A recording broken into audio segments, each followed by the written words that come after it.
और ये बाकायदा तौर पे इटली से आए थे कराची में। ये इटली की गाड़ियाँ हैं। ये जब से पाकिस्तान बनने के बाद ये गाड़ियाँ आई हैं। उन रिक्शों में आप 4 सवारी बिठाओगे, 3 बिठाओगे, इसमें आप 10 बिठाओ, 12 बिठाओ, ये माशाल्लाह कहीं नहीं जाती। ये इटली की गाड़ियाँ बड़ी मजबूत है। नौकरी में क्या है 30,000 35,000, यहाँ मैं खा पी के 60-70 हज़ार रुपये घर लेके जाता हूँ।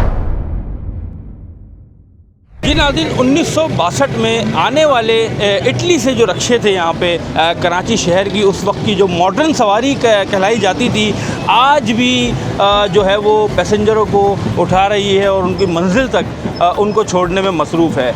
और ये कराची के कुछ चंद रोड हैं और उनके ऊपर जो है वो ये रक्शा जो चलता है। और ये बाकायदा तौर पे इटली से आए थे कराची में। इसकी हिस्ट्री जानेंगे। हमारे साथ मौजूद हैं एक ड्राइवर। अस्सलाम वालेकुम भाई। वालेकुम अस्सलाम। क्या नाम है आपका? नईम लोधी। नईम लोधी भाई, आपकी गाड़ी तो बड़ी अच्छी है माशाल्लाह से। कब से चला रहे हैं, कब आए थे ये, और क्या उस वक्त इनका जो चार्म था इन रक्शों का क्या था, कैसा था इनका दौर? सर ये हमारे बड़े बूढ़े बताते हैं सन 1964 में ये गाड़ियाँ इटली से आई थी। ये इटली की गाड़ियाँ हैं। ये जब से पाकिस्तान बनने के बाद ये गाड़ियाँ आई हैं और ये चंद इलाकों में, काफ़ी इलाकों में ये गाड़ियाँ चलती हैं। जैसे लाइन एरिया हो गया, एबीसीनिया लाइन हो गई, कुरंगी में हो गया, मलीर में हो गया, लालू खेत में हो गई, शेर शाह में हो गई, काफ़ी हैदराबाद में हो गई। ये काफ़ी इलाकों में ये आवाम के सहूलत के लिए ये रिक्शा 4 सीटर आया है। 4 सीटर कहलाता है जी, ये 4 सीटर कहलाता है ये। अच्छा, इसका और रूट कहाँ कहाँ का है, किराया क्या होता है, सवारी क्या होती है, इसकी कौन सी जगह से उठाते हैं? ये सदर से मेन कच्ची मेमन गली के पास से इसका स्टॉप है और सीधा बिहाइंड जेकब लाइन तलक अंदर बाज़ार लगता है, वहाँ तलक। और दूसरी लाइन है वो सदर से एबीसीनिया जाती है सिंधी मुस्लिम तलक। सिंधी मुस्लिम? जी जी जी। ठीक है। तो इसमें कोई कंजस्टेड थोड़ा सा लग रहा है मुझे, क्योंकि बैठने में थोड़ी सी प्रॉब्लम हो रही है। एक बंदा इधर आके, एक बंदा इधर, और एक बंदा यहाँ, एक बंदा यहाँ। तो उसमें लेडीज़ कैसे बैठी? सर लेडीज़ भी अपनी बना लेती है जगह। जैसे मिसाल के तौर 2 लेडीज़ आ जाती है, 3 की जगह है, हम तीसरा बंदा नहीं बिठाते लेडीज़ के साथ। ठीक है जी। जेंट्स इधर बैठे होते, लेडीज़ इधर, टांगे इधर, आराम से सुकून से बैठ जाती है। लेडीज़ को कोई परेशानी नहीं है। और कहती हैं खुद लेडीज़, इस रिक्शे में हमारे को जितना सुकून मिलता है, मज़ा, वो किसी गाड़ी में नहीं है। अच्छा, मैं आपसे एक चीज़ बात करता चलूँ। कराची की पाकिस्तान की, मेड इन पाकिस्तान भी एक रिक्शा साजगार जो चल रहा है, जिनकी रिक्शा जिसको कहा जाता है, उसमें ज़्यादा उसमें और उसमें क्या फ़र्क है, और पायदार कौन सा है? सर ये पायदार की बात करते हो तो ये आप सन लगा लो, सन 1964 से गाड़ियाँ चल रही हैं अभी तलक। ये माशाल्लाह कायम और दायम है, अभी तलक रेगुलर चल रही हैं। तो सबसे पायदार चीज़ ये है, उन रिक्शों में आप 4 सवारी बिठाओगे, 3 बिठाओगे, इसमें आप 10 बिठाओ, 12 बिठाओ, ये माशाल्लाह कहीं नहीं जाती। ये इटली की गाड़ियाँ बड़ी मजबूत है।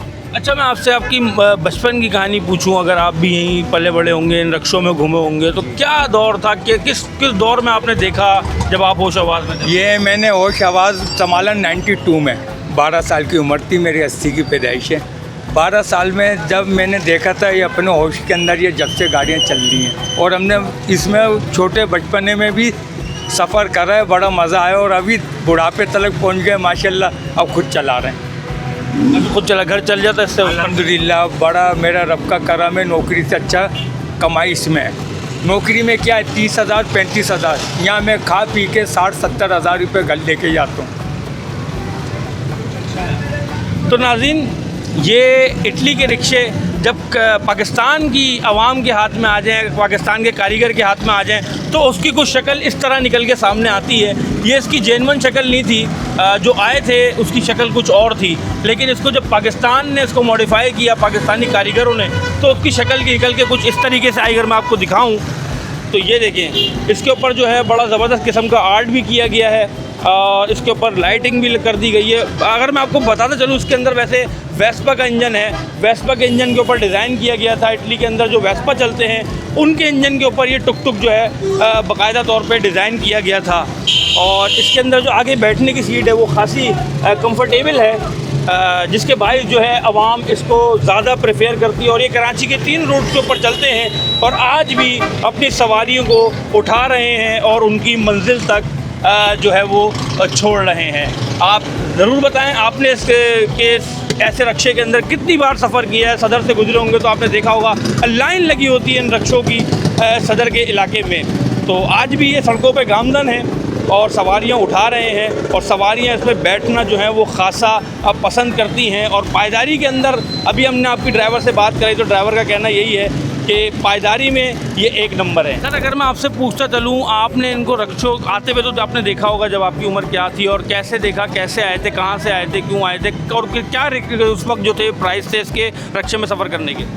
62 में आए थे। 62 में 62 में आए थे। 62 से उस टाइम पे साइकिल रिक्शा चलते थे। साइकिल रिक्शा से अयूब खान ने कुछ लोग बीमार पड़ गए, फेफड़ों में असर आ गया, तो उसने ये कैंसिल करके ये लेके आए। अच्छा। तो और मैं सुना इटली से आए थे ये इटली से? हाँ, अयूब खान लेकर आए। अच्छा, अयूब खान लेकर आए, फील्ड मार्शल अयूब खान। जी जी जी। और रूट कौन सा था? ये 3-4 जगह चल रहे हैं, कोरंगी में भी चल रहे हैं, डांडी में भी चल रहे हैं और मलिर में चल रहे हैं। और यहाँ अच्छा, मैं आपसे एक और चीज़ पूछता चलूँगा कि इस वक्त किराया कितना था जब ये नए नए आए? उस वक्त किराया 15 पैसे था। 15 पैसे। आज कितना किराया? आज 3 कितने? आज 30 रुपये। लेकिन बुरा नहीं है अभी भी 30 रुपये। 30 रुपये में सही है, सही वक्त के साथ सही है। आवाम को भी मतलब सहूलत है, आवाम को सहूलत है ये कि ये मजदा वाले ये चले जाते हैं जल्दी। अब ये रात को 12-1 बजे तक मिलती है उनको, ये रक्षा 12-1 बजे तक मिल जाए। हाँ। तो कुछ नौजवान जो हैं वो इस पर सफ़र करने के लिए जा रहे हैं। क्या हाल है आपके, क्या नाम है आपका? मेरा नाम शाहरुख है। शाहरुख भाई, कैसा सफ़र होता है इसका और कब से सफ़र कर रहे हैं और आरामदेह सफ़र होता है? जी आरामदेह सफ़र तो होता है इसका, लेकिन सुकून से जाते हैं। अपना ये है कि सवारी को परेशान भी नहीं होने देते। सही है, जिस तरीके से चलती है चीज़ सुकून से चलाते हैं, कोई भाग दौड़ी नहीं है। तो ये है कि किसी को ज़्यादा जल्दी होती है तो उसको आगे जाने देते हैं, अपना सुकून से ही चलते हैं हम। अच्छा शाहरुख भाई, इसका किराया कितना है? इसका किराया 30 रुपये इसका। 30 रुपये एक स्टॉप के लाता है ये? जी एक है, AB सिन्हा जाता है। सही है, AB सिन्हा से सदर आता है। भाई ये एक रोड पे भी, यहाँ इस इलाके में एक रोड पे चल रहा है और बाकी कहाँ चल रही है? बाकी गुरंगी के अंदर चल रहे हैं और लियाकताबाद में भी चल रहा है। अच्छा, और सुना मैंने हैदराबाद में भी? जी हैदराबाद में भी है। आप बताएं, बिल्कुल सही सफ़र है इसका, आरामदेह सफ़र? जी बिल्कुल बिल्कुल, बहुत आरामदेह सफ़र है गाड़ी का। ये है कि नई गाड़ी है कि मज़ा बहुत देती है। अच्छा। नई गाड़ियाँ जो होती हैं, पुरानी गाड़ियों में है कि खट्टे जम कर करके ना खाना ख़त्म हो जाता है लोगों का, सवारियों को खाना भी ख़त्म करते हम, और ये है कि मज़े भी लेते हैं। अच्छा, एक 6 सीटर पाकिस्तानी चलता है जो पाकिस्तानी मेड है, इसमें फ़र्क बताएं दोनों में, और आरामदेह कौन सा है? आरामदेह ज़्यादातर ये माना जाएगा कि ये है, पता है क्यों? क्योंकि इसके एक तो खट्टे जम बर्दाश्त कर सकती है गाड़ी है वो। हाँ, और दूसरी बात के जो 6 सीटर है उसका कोई भरोसा नहीं है, साल चले 2 साल चले उसका ये हिसाब है, चल गई तो चांद तक वरना शाम तक। अच्छा। हाँ, 1 साल के अंदर उसके या तो चेचिस टूट जाएंगे उस गाड़ी के।